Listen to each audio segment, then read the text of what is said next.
that's the last phase that we are looking at. So we're looking at individuals who may think this is a hoax or that it's exaggerated, and you either live or die.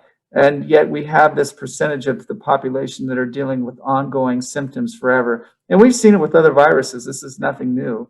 There's, like chronic fatigue syndrome and post-viral events after somebody gets Lyme disease. And that's something that we've normally see on the East Coast, in the New Jersey, Connecticut area. There's the little ticks that are inside the woods.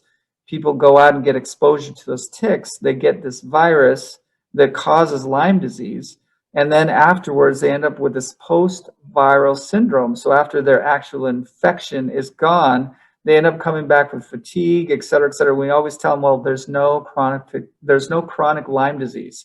And we don't really recognize that as an actual disease. And that's true, because we're not going to give them antibiotics for a bacteria when this is something that will go away, and then they'll end up with the post-viral syndrome after the fact.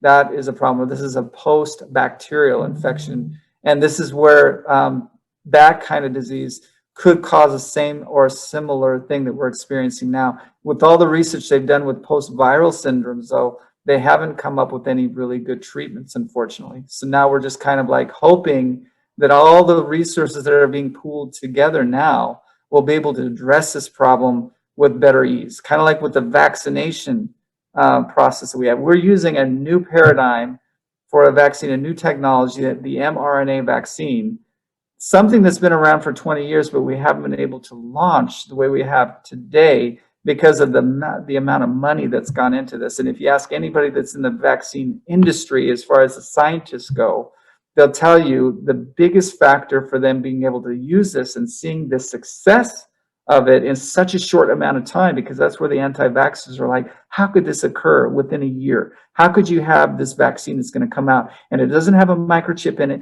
it doesn't have nanoparticles, it doesn't have fetal products or something like that in it? How could you have that in such a short period of time without taking shortcuts and being a danger to our societies? Because all the money that's been put into this.